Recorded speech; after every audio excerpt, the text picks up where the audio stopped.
High friends, welcome back to my channel. আশা করি তোমরা প্রত্যেকে ভালো আছো আর আমিও ভালো আছি। এই মুহূর্তে আমি যে ভিডিওটা নিয়ে এলাম তোমাদের কাছে, এই ভিডিওতে আমি টিনার বিষয়ে কিছু কথা আর কি বলতে চাই।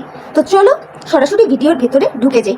বেশ একটা শোরগোল পড়ে গিয়েছে, টিনা নাকি স্ল্যাং ইউজ করেছে তার ভিডিওতে। হ্যাঁ, আমিও শুনেছি টিনার ভিডিওতে দুটো মাত্র স্ল্যাং ইউজ করেছে, সেগুলো পুনরাবৃত্তি আমি নাই বা ঘটালাম। তো বন্ধুরা, আমি তোমাদের কাছে একটা জিনিস জানতে চাই। তোমরা তো বহুদিন ধরেই টিনার ভিডিও নিশ্চয়ই দেখো।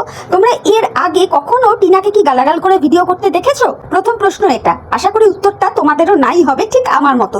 যেমন আমিও টিনাকে কোনো রকম কখনো কোনো স্ল্যাং ল্যাঙ্গুয়েজ দিয়ে ভিডিও করতে দেখিনি। কি তাই তো? আশা করি ঠিকই বলেছি। একটু আমরা প্রথম দিকে যাই। আজকে এই যে টিনা এবং মিত্রবাবুর এই যে টোটাল ব্যাপারটা ওয়াইটিতে প্রথমে আনলো কে? টিনা কিন্তু প্রথমে আনেনি, প্রথমে কিন্তু এনেছে টিনার হাজব্যান্ড অর্থাৎ মিত্রবাবু। মিত্রবাবুই এনেছেন। এই মিত্রবাবুর সাথে টিনার যা পারিবারিক কেচ্ছা যেটা চলছিল, এই বিষয়টা টিনা কিন্তু পুরো স্পিকটি নট ছিল। দীর্ঘ 7-8 দিন চুপ করে থাকার পর মেয়েটা কিন্তু মুখ খুলেছে, তাই না? এটা কিন্তু অস্বীকার করার কোনো জায়গা নেই, কোনো জায়গা নেই। তো সেই জায়গা থেকে বলবো, মিত্রবাবু এটা যতই অস্বীকার করুক না কেন, বা মিত্রবাবুর আদরের যে সকল দালাল কাম দিদিভাই বা ভাই বা দাদারা রয়েছে, তারাও একটু ভালো করে জেনে রাখুক, শুনে রাখুক যে এই টোটাল বিষয়টা কিন্তু মিত্রবাবু প্রথম ওয়াইটির প্ল্যাটফর্মে এনেছিল, যখন টিনা কোনো কথাই বলেনি। টিনা বলেছিল 7-8 দিন পরে। তো সেই জায়গা থেকে মিত্রবাবু কিন্তু ডে বাই ডে টিনাকে বিক্রি করে করে করে করে করে করে করে খেয়েছে। এই কল রেকর্ডিং ফাঁস, এই হোয়াটসঅ্যাপে টিনার সাথে লেটাদিক্তর কি চ্যাট হয়েছে সেইগুলোকে রিভিল করা, নানান রকমের কিছু উনি কিন্তু করেছেন। এগুলো কিন্তু কেউ অস্বীকার করতে পারবে না, কারণ ওয়াইটির শুভবুদ্ধি সম্পন্ন ভিউয়ার্সরা যেমন মাথায় বুদ্ধি রাখে, তেমন তাদের দৃষ্টিশক্তি, স্মৃতিশক্তি সবই খুব প্রখর। এটা আমার বিশ্বাস। তারা সবটাই জানে, সবটাই বোঝে, তাই না? তো সেই জায়গা থেকে বলবো যে টিনা কিন্তু সেই হারে আমাদের মিত্রবাবুকে নোংরা ভাষা বলা বা মিত্রবাবুর ফ্যামিলি তুলে নোংরাভাবে কথা বলা, গালিগালাজ করা, সেগুলো কিচ্ছু করেনি। না, মোটেই করেনি। এইবার ঘটনাটা কি ঘটলো যে টিনা তার নিজস্ব ফেস দেওয়া 2টা না 3টা শর্ট ভিডিও তারই চ্যানেলে ছিল, যেই চ্যানেলগুলো বর্তমানে মিত্রবাবু ইউজ করেন। যাই হোক, ইনস্টাগ্রাম থেকে নিয়ে এসে সে তার চ্যানেলে দিয়েছিল, মানে টিনা ব্লগস যে চ্যানেলটা, সেই চ্যানেলে আপলোড করেছিল। তো যেটা দেখে মিত্রবাবু স্ট্রাইক দিয়েছিলেন টিনাকে। কিন্তু আজকে টিনার ভিডিওটা থেকে জানতে পারলাম যে টিনার চ্যানেলটা রয়ে গেছে। ভালো লাগলো। আর আমি কখনোই স্ট্রাইকের পক্ষপাতী না, যত যাই হয়ে যাক ভাই, ফেস টু ফেস কথা হবে, ভিডিও টু ভিডিও কথা হবে। স্ট্রাইক দেওয়া কেন? এইসব স্ট্রাইক দেওয়াটাকে ভীষণ নোংরা বলে মনে হয়, আমার নোংরা মানসিকতা বলে মনে হয়, সেটা যেই যাকে দিক না কেন। এখন অনেক ভিউয়ার্স বন্ধুরাই আমাকে বলতে পারো যে তাহলে টিনা যে বাংলাদেশের চিপায় চাপায় কোনায় কানায় ভাইকে দিয়েছিল স্ট্রাইক, তার বেলা কেন তোমরা সবাই সাপোর্ট করেছিলে? কেন করেছিলাম? একটা মাত্র কারণে করেছিলাম। সেটা হচ্ছে চিপায় চাপায় কোনায় কানায় ভাই অতিরিক্ত নোংরা কোনা করে যাচ্ছিল টিনাকে নিয়ে, যেগুলো চিপায় চাপায় কোনায় কানায় ভাই তার ভিডিওতেও সেই সময় প্রুফ হিসাবে সঠিকভাবে দেখাতে পারেনি। যেমন একটা উদাহরণ হিসাবে বলি, ওই যে বলেছিল যে পুকুরের মধ্যে অনেক কিছু নাকি ভাসছে, আর সেইগুলো নাকি এই লেটাদিত্য আর টিনা আর ইউজ করে ফেলে দেওয়া জিনিসপত্র, যেগুলো না আমাদের মতন কন্ট্রোভার্সি ক্রিয়েটার্সরা বা ভিউয়ার্সরা দূরবীন দিয়েও না আমরা খুঁজে দেখতে পাইনি। তো সেই জন্যই বললাম। তো সেই সময় ওই চিপায় চাপায় ভাই এত বাড়াবাড়ি করছিল যে এক প্রকার বিরক্ত হয়েই আমরা প্রত্যেকে বলেছিলাম যে হ্যাঁ, বেশ করেছে, স্ট্রাইক দিয়েছে, বেশ করেছে। কিন্তু এই মিত্রবাবুর ক্ষেত্রে বিষয়টা না একটু কিরকম লেগেছে। এমন তো নয় যে আমাদের টিনা মিত্রবাবু কোনো কিছু ক্রিয়েট করেছে, সেরকম কোনো ভিডিও ক্লিপস তুলে এনে টিনার চ্যানেলে এসে পাবলিশ করেছে, সেটা তো করেনি। টিনার ভিডিওটাই নিয়ে টিনার চ্যানেলে দিয়েছিল, কিন্তু তার জন্য মিত্রবাবু স্ট্রাইক দিয়েছে। তো গেল এই বিষয়গুলো। এতক্ষণে তোমরা প্রত্যেকে জানো, ইভেন আমরা সবাই জানি, দর্শকরা জানে, প্রত্যেকে। তো বিষয়টা হলো গিয়ে গালাগাল করা। টিনা স্ল্যাং ল্যাঙ্গুয়েজ উচ্চারণ করেছে, যার জন্য বলা হচ্ছে ও একেবারে অসভ্য ফ্যামিলির মেয়ে, বাজে ঘরের মেয়ে, বাজে মেয়ে, নানান রকম কথা। কিন্তু বন্ধুরা জানো তো, ফ্রাস্ট্রেশন বলে একটা জিনিস থাকে, মানুষের ধৈর্য বলে একটা জিনিস থাকে। মানুষের পিঠ যখন দেওয়ালে থেকে যায় না, মানুষ কিন্তু তখন ফোঁস করে। আমার মনে হয় কি, টিনা এতদিন ধরে মিত্রবাবুর এই ধরনের বিভিন্ন রকমের হারকাত্ত সহ্য করে গেছে। আজকে টিনা মিত্রবাবু এবং মিত্রবাবুর ফ্যামিলিকে কোনোদিন কোনো নোংরা নামে সম্বোধন করেনি, বা যারা অন্যরকম নাম নিয়ে মিত্রবাবুকে বলতো সেইগুলোকে নিয়ে খিল্লি ওড়ানো টিনা এইগুলো করেনি। কিন্তু মিত্রবাবু করেছে, এটা কিন্তু মিত্রবাবু স্বীকার করতে পারবে না। তো সেই জায়গায় দেখলাম টিনা তো এই রিসেন্ট বা এর আগের একদিন একটা ভিডিওতে, আর এই রিসেন্ট মিত্রবাবুকে ড্যাশ খোর, বলে সম্বোধন করেছে আর কি।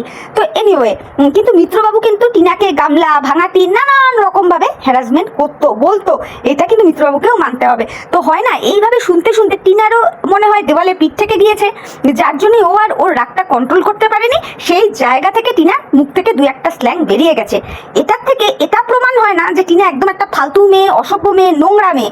মানে এই ভাষাগত দিক দিয়ে বলছি, চরিত্র ক্যারেক্টার এইসবের দিকে যাচ্ছি না, কিন্তু ওর এই ভাষাগত দিক দিয়ে বললাম কথাটা। আশা করি আমি আমার ভিউয়ার্স বন্ধুদের বোঝাতে পারছি। তোমরা আমাকে রেকটিফাই করে দিও যদি আমি ভুল বলি। তো এরপরে দেখো বন্ধুরা, টিনা আজকে এইরকম পরকিয়া করে বাড়ি থেকে বেরিয়ে গেছে। বেরিয়ে যাওয়ার পরে লেটাদীপ্তের সাথে ক্যাথার তলায় ক্যাথাকেতি করেছে, যদিও আমরা দেখতে পাইনি সরাসরি টিনার কোনো ভিডিও মারফত। তবুও তর্কের খাতিরে ধরে নিচ্ছি যে অন্য কোনো ক্রিয়েটার্সরা তারা যেখান থেকে কিছু কিছু ভিডিও ক্লিপস আমাদের সামনে তুলে এনে দেখিয়েছে, যেটা দেখে মানে অস্বীকার করার কোনো রাস্তা কিন্তু আমাদের কাছে নেই। তারপরে এই যে টিনা তার বাচ্চার কথা মোটেই বলে না, যার জন্য প্রতিনিয়ত মানুষ কিন্তু তাকে উঠতে বসতে নোংরা থেকে নোংরা কথা বলছে, জুতোর বাড়ি ঝাঁটার বাড়ি সবই মারছে, যেই জিনিসগুলো টিনার কমেন্ট বক্সে জলজ্যান্ত প্রমাণ, কোনো ভুল নেই। কিন্তু এখানে একটা কিন্তু রয়েছে। কিন্তু আজ যখন মানে এটা আমি আমার তরফ থেকে বলছি, যখন আমি টিনার কমেন্ট বক্সে গিয়ে দেখতে পাচ্ছি কিছু ভিউয়ার্স টিনাকে কোশ্চেন করছে যে টিনাকে যদি মিত্রবাবুর ফ্যামিলিতে ফিরতে হয় টিনার মেডিকেল টেস্টের প্রয়োজন আছে। কে ভাই আপনারা? আপনারা কারা? আপনারা কারা যে আপনারা টিনার মেডিকেল টেস্টের কথা বলতে পারেন? এই মেডিকেল টেস্টের ডিমান্ডটা একটা বিবাহিত মেয়ের ক্ষেত্রে একমাত্র তার স্বামী বলতে পারে, একমাত্র তার স্বামী বলতে পারে। মেডিকেল টেস্টের ব্যাপারটা কখন আসে যে আমার মিসেস অন্য কারোর সাথে শারীরিক কোনো ব্যাপারে লিপ্ত হয়েছে কিনা সেই জায়গাটা কনফার্মেশন পাওয়ার জন্য। তো এই ডিমান্ডটা যদি কারো করার থাকে সেটা একমাত্র মিত্রবাবুর রয়েছে, আপনাদের তো নেই। ভিউয়ার্স বন্ধুদের বলছি, আপনারা কোন আক্কেলে এই ধরনের কমেন্টটা টিনার কমেন্ট বক্সে গিয়ে করলেন বলুন তো? মেডিকেল টেস্টের ডিমান্ড করছেন যে ওকে মেডিকেল টেস্ট করতে হবে। সত্যি করে আপনারা তো প্রত্যেকেই শিক্ষিত মানুষ, একটু চিন্তা করে দেখবেন। এই কথাটা বলার রাইটস একমাত্র একজন হাজবেন্ডের থাকে তার ওয়াইফের প্রতি। মানে এত বাচ্চামো ছেলে ভোলানো কথা কি করে আপনারা বলেন, সত্যি মানে আমার মাথায় ঢোকে না, মাথার উপর দিয়ে বেরিয়ে যায়, বিশ্বাস করুন। অথচ আপনারা প্রত্যেকেই জানেন যে টিনা নিজের মুখেই স্বীকার করেছে যে সে পরকিয়া করেছে, সে ওই লেটাদীপ্ত সরকারকে ভালোবেসেছে বলেই সে মিত্রবাবুকে ছেড়ে বেরিয়ে গেছে, তাই তো? তো পরকিয়া করার মানেটা, হ্যাঁ অনেক ক্ষেত্রে পরকিয়া করার মানে যে ফিজিক্যাল রিলেশন হতেই হবে সেটা নাও হতে পারে, বাট মেন্টালি একটা অ্যাটাচমেন্ট তো থাকেই থাকে, তাই না? কিন্তু ইন জেনারেল একটা সাধারণ দৃষ্টিভঙ্গিতে প্রত্যেকটা মানুষ এটা ধরেই নেয় যে পরকিয়া যে মহিলাটি করে তার মানে যার সাথে করছে তার সাথে ফিজিক্যাল অ্যান্ড মেন্টালি সমস্ত রকম রিলেশনই সে তৈরি করেছে। তো আশা করি ভিউয়ার্স বন্ধুরা, মানে যারা আপনারা টিনার কমেন্ট বক্সে গিয়ে মেডিকেল টেস্টের ডিমান্ড করছেন, আপনারা তো অলরেডি জানেন, কারণ টিনা নিজের মুখেই বিষয়টা স্বীকার করেছে, তাই না? টিনা তো নিজের মুখেই স্বীকার করেছে যে সে পরকিয়া অলরেডি করেছে। তারপরেও এইগুলো জেনে নেওয়ার পরেও তার কাছে মেডিকেল টেস্টের রিপোর্ট চাওয়ার কোনো মানে হয়? কেমন একটা হাস্যকর লাগে না? টিনা কিন্তু সেই জায়গায় এত কিছুর মধ্যেও নিজেকে সত্যি প্রমাণ করার চেষ্টা করেনি। সে কিন্তু একবারও বলেনি যে না না আমি একেবারে ধোয়া তুলসী পাতা, যে তুলসী তলায় দিয়ে বাতি আমি টিনা হলাম সত্যি, একবারও বলেনি, বিশ্বাস করুন বলেনি। তাহলে যে নিজের মুখে বলে দিচ্ছে তারপরেও আপনারা এই ধরনের কোশ্চেন করেন কি করে?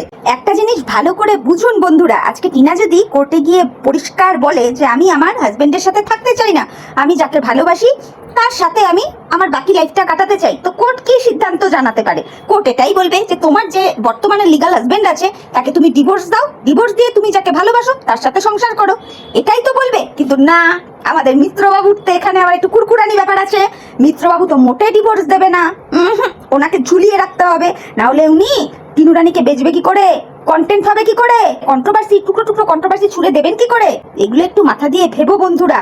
অথচ এরপরে বন্ধুরা তোমরাই কিন্তু বলবে যে কই এখন তো বউকে বিক্রি করছে না, কই এখন তো বউকে দেখাচ্ছে না, কই বউ তো এখানে আসছে না, অথচ মিত্রবাবু তো দিব্যি টাইলস বসিয়ে দিচ্ছে, দিব্যি তো ঘরবাড়ি হয়ে যাচ্ছে, সবকিছু হয়ে যাচ্ছে। এগুলো কিন্তু তখন এই তোমরাই বলবে। আমি যেই কথা বললাম একটু আগে, একটুখানি ভালো করে চিন্তা করে দেখো, যদি মিত্রবাবুর ভেতরে সেই রিভেঞ্জ ফুল মেন্টালিটি নাই থাকতো, তাহলে এক কথায় টিনাকে ডিভোর্স করে দিত, যে যা তোর মতো মেয়েকে আমার দরকার নেই, করবে না। ওই যে বললাম কন্টেন্ট বেচতে হবে তো, কিন্তু এমন ভাবেই বিক্রি করবে যাতে মানে সেটা মানে ওই যে কি বলে না একটা ধরি মাছ না ছুঁই পানি, অনেকটা ওই রকমটাই, বুঝলেন তো? আর তারপরে আপনাদের মতো দর্শক বন্ধুরাই বলবেন এই তো এখন কি আর বউকে বেচছে, কই বেচছে না তো, এখন কি আর বউ এসে কিছু করছে না তো, কিন্তু মিত্রবাবুর তো ঘর বাড়ি সবকিছুই হয়ে যাচ্ছে। একটা সাধারণ জিনিস চিন্তা করে দেখুন, এই যে টিনু রানী যখন মাল রিকভারি করতে গিয়েছিল সবকিছু নিয়ে এসছে, অনেকেই বলেছে যে টিনা বাচ্চাটার কথা চিন্তা করেনি, খাটটা ছিনিয়ে নিয়ে চলে এসছে, অনেকেই বলেছে যে এই জায়গাটা কি ভেবে দেখেছেন আজকে টিনা যদি খাটটা না নিয়ে আসতো তাহলে ওই 1 লাখ টাকা দামের খাট মিত্রবাবুর বাড়িতে ঢুকতো? বলুন, এটা তো বাস্তব কথা, ঢুকতো কি? ঢুকতো না তো, তাই না? অ্যাকচুয়ালি ব্যাপারটা কি বলুন তো, আজকে টিনা মিত্রবাবুদের ফ্যামিলি থেকে বেরিয়ে আসার পর যখন স্বীকার করে নিয়েছে যে সে লেখাদিত্যকে ভালোবাসে, সে পরকীয়া করছে, আজকে এই যে বিষয়টা সে তুলে ধরেছে, তারপরে বিভিন্ন রকম টিনার হরকত সামনে এসছে, এইগুলো দেখার পরেই কিন্তু আজকে মিত্রবাবুর বাড়িতে খাট ঢুকছে, ওয়ার্ড্রপ ঢুকছে, অনেক রকমের কিছু ঢুকছে, তাই না? তাহলে পরোক্ষভাবে টিনা কিন্তু এইসব করে দিয়ে মিত্রবাবুদের একটু হলেও হেল্পই করেছে। মিত্রবাবু কিন্তু গেইনারই হয়েছে, যেটা বলতে বাধ্য হচ্ছি। তাহলে এগুলো কি ওয়ান টাইপ অফ বউ বেচা হলো না? আর মিত্রবাবু কম তো টিনা নিয়ে বলেনি, মানে সবকিছু বলেছে। যখন কিন্তু টিনা পুরো স্পিকটি নট ছিল, কিন্তু মিত্রবাবু দিবা রাত্র বলেছে। তারপরে দেখুন মিত্রবাবুর ভিডিওতে একটু হলেও কিন্তু কন্ট্রোভার্সির ছোঁয়া ছিল, তাই না? হ্যাঁ ছিল। অ্যাকচুয়ালি এগুলো না দর্শক বন্ধুরা, মানে আপনাদের কথাই বলছি, আপনারাও বোঝেন। আসলে এখন ওয়াইটিতে ত্রিকোণ প্রেম নিয়ে হেভি ডামাডোল চলছে, মানে ওই ঝিতম, জিমি আর ঈশানী চলছে। তো তাদের ভিউজগুলোও তো দেখছেন কিরকম তত্তরিয়ে চড়ছে।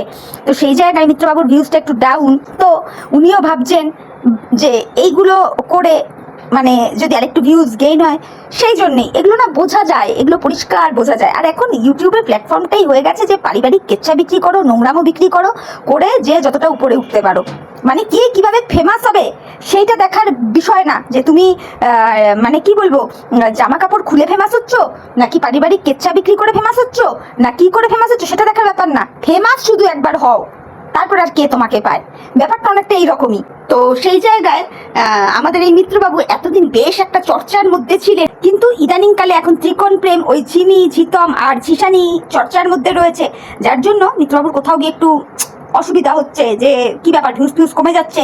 আর মিত্রবাবু তো বরাবরই আমাদের টিনাকে বলে আসছেন যে না চর্চায় থাকতে হবে। এটা কোথা থেকে শিখেছেন? ওই ম্যান্ডিদের দেখে, যে না ওদের মতো করতে হবে।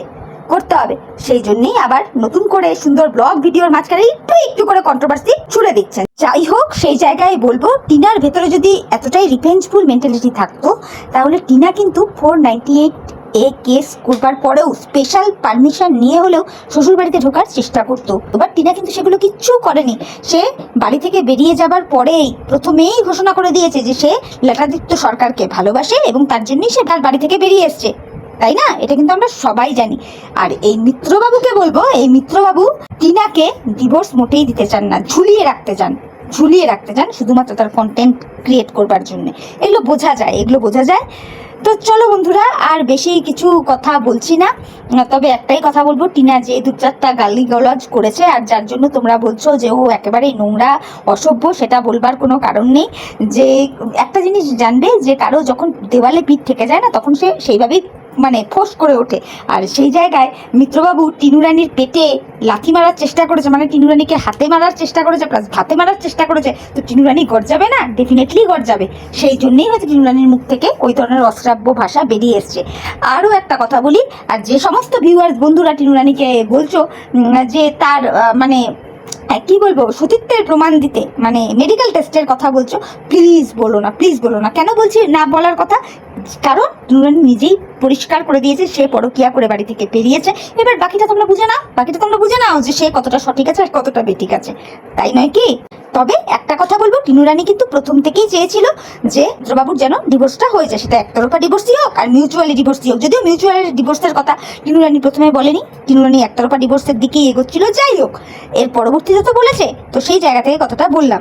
মুদ্রা কথা, টিনু রানীর এটাই বক্তব্য ছিল শেষমেশে এসে, যে একটা আন্ডারস্ট্যান্ডিং হয়ে যেন ডিভোর্সটা কমপ্লিট হয়ে যায়, কোনো রকম যেন আর ঝুটঝামেলা না থাকে। সো বন্ধুরা, তোমরা আর প্লিজ টিনু রানীর এই সতীত্ব নিয়ে, মেডিকেল টেস্ট নিয়ে আর কোনো কোশ্চেন করো না, প্লিজ করো না, এটা আমি রিকোয়েস্ট করছি। মানে তোমরা তো সবই বোঝো, তাই না? যে মেয়েটা নিজের মুখেই স্বীকার করে নেয় যে তারপরও কি ছিল, সে লেখাদিত্য সরকারকে ভীষণ ভালোবাসে। তারপরে আমরা বিভিন্ন রকম ভিডিও ক্লিপস দেখে অনেক কিছুই বুঝতে পেরেছি। তাহলে সেই জায়গা থেকে আর কিছু বলার থাকে না, তাই না? তো এইটুকুই বলবো। তো চলো, যারা তোমরা টিনু রানীর এই বিষয়টা নিয়ে বলেছিলে যে মেডিকেল টেস্ট করার ব্যাপারে, তো আমার মনে হলো এই কটা কথা বলা যায়, সেই জন্যই বললাম। তো তোমরা প্লিজ আমার ভিডিওটা ভালো করে যদি তোমাদের মনে হয় যে হ্যাঁ আমার কথায় যুক্তি আছে, তাহলে তোমরা তোমাদের মতামত আমার কমেন্ট বক্সে জানাবে। আর আমার এই ভিডিওটা শুনে ভালো লাগলে অবশ্যই লাইক, কমেন্ট, শেয়ার আর সাবস্ক্রাইব করে আমার চ্যানেলের পাশে থাকবে, ঠিক আছে? তাহলে চলো আজকের মতো বিদায় নিচ্ছি, নতুন একটা ভিডিওর সাথে আবার দেখা হয়ে যাবে। প্রত্যেকে ভালো থেকো, tata, bye, love you all.